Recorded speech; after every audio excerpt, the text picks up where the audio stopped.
आप सभी को आपके अपने चैनल सेल्फी सॉल्यूशन पर नमस्ते नमस्कार।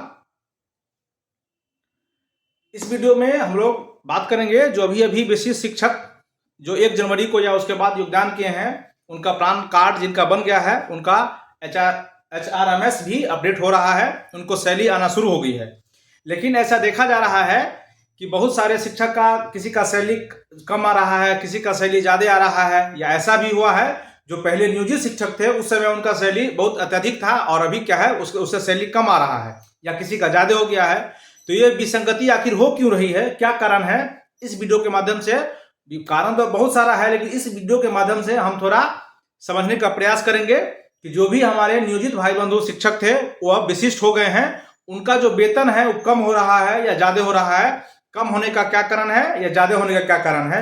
इसके बहुत सारे बिंदु हैं, तो कुछ बिंदु पर इस वीडियो के माध्यम से हम चर्चा करेंगे। फिर भी आपको कोई ऐसी सलाह या कोई ऐसा जानकारी हो तो आप हमको अवश्य दीजिए, हम उनको दूर करने का प्रयास करें। तो सबसे पहला यही है कि अभी जो आप राजकर्मी हो गए हैं, इसके लिए आप सभी को एक बार ढेर सारी बधाई, शुभकामनाएं कि जितने सारे हमारे विशेष शिक्षक हैं अब आप राजकर्मी रहे। अब आप जिसकी आपकी लड़ाई थी, जो आप लड़ाई जितना चाह रहे थे वो लड़ाई आप जीत गए हैं, अब आप राजकर्मी हो गए हैं।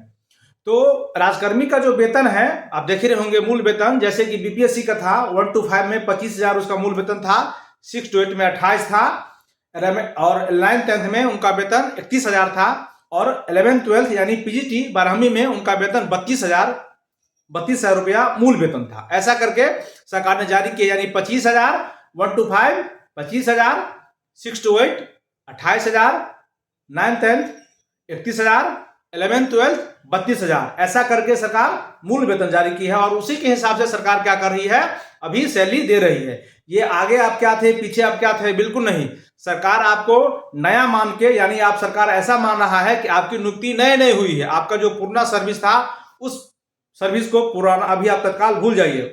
हो सकता है कि सरकार आपको निरंतरता का लाभ दे या वेतन संरक्षण का लाभ दे, जो भी दे, लेकिन तत्काल उसको आप भूल जाइए। आप ऐसा समझ लीजिए कि अभी अगर आप 10 जनवरी 2025 को ज्वाइन किए हैं तो आप ये समझ लीजिए कि अभी आपकी नौकरी अभी लगी है, यानी 10 जनवरी 2025 को लगी है, 25 को आपकी नौकरी हुई है। इसी हिसाब से सरकार आपको अभी वेतन दे रही है। यानी अगर आप 1 to 5 के शिक्षक होंगे और 25 जनवरी को ज्वाइन किए हैं तो आपको 25,000 मूल वेतन के हिसाब से दिया जाएगा।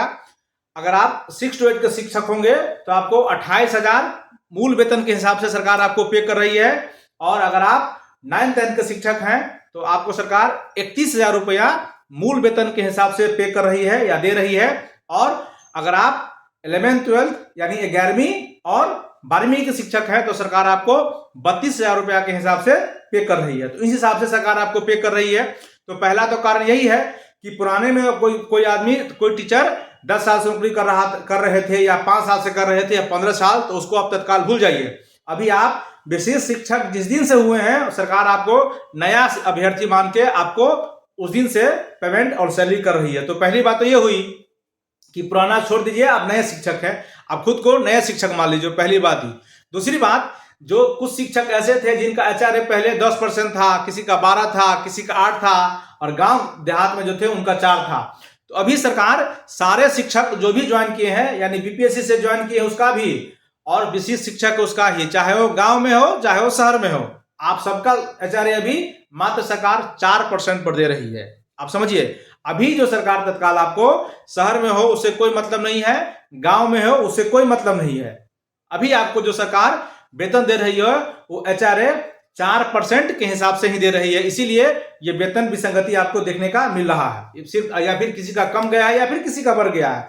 शहर में पहले जो नियोजित थे उनको 10% 8% मिल रहा था, अभी ऐसा नहीं है, अभी सिर्फ 4% के हिसाब से सबको दिया जा रहा है। एक ये भी कारण है कि वेतन में थोड़ा घटाव और बढ़ाव हो रहा है। दूसरी कारण है तिथि में बदलाव।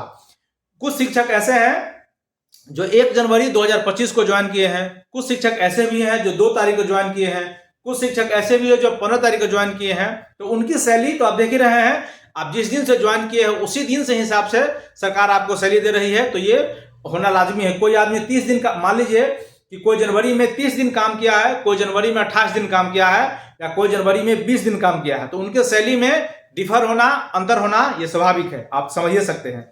और एक और सबसे बड़ी जो बात है, पहले सरकार 1800 रुपया वेतन कटौती कर रही थी ईपीएफ के माध्यम से, आदि के माध्यम से। अभी सरकार आप देख रहे हैं कि 4600, 4700 या 5000 के आसपास सरकार आपके सैलरी में से डिडक्शन कर रही है, यानी काट रही है।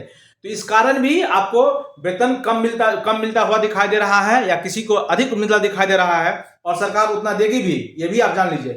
यानी आपको कटौती भी सरकार, पहले के जब आप नियोजित शिक्षक थे तो उस समय सरकार आपको 1800 रुपया ही काट रही थी, लेकिन अभी सरकार आपको किसी को 4600 या फिर 4700 इसके आसपास सरकार वेतन आप में से कटौती कर रही है, और उतना सरकार भी देगी। और टोटल आपको जो अकाउंट है एनपीएस में, आप देख रहे होंगे कि आपको 11,000 ऐसा करके अगले महीने से जमा होना शुरू हो गया होगा, या किसी को जमा हो रहा है, या किसी को जमा होना शुरू हो गया होगा।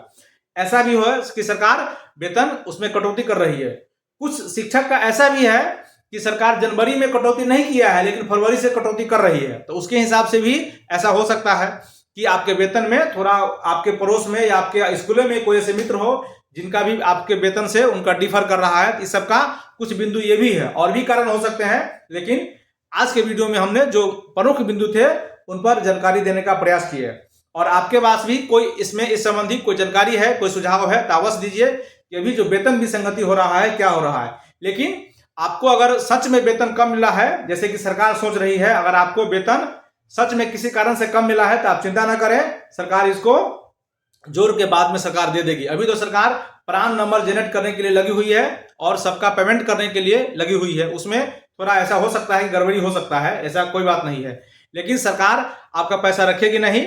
आपको फिर बाद में सरकार एरियर के रूप में आपको जोड़ के जो भी आपका पेमेंट बनेगा सरकार आपको अवश्य मिल जाएगा। इसलिए आपको चिंता करने की जरूरत नहीं है, आप कुछ दिन धैर्य रखें। विशेष शिक्षा के संबंधी में, वेतन विसंगति के संबंधी में कोई ऐसी सुझाव हो, समस्या हो, या आपके पास कोई अधिक जानकारी हो तो आप हमारे कमेंट सेक्शन में जरूर लिखें। आपके कमेंट का हम स्वागत करेंगे। इस वीडियो में इतना ही। नमस्ते, नमस्कार।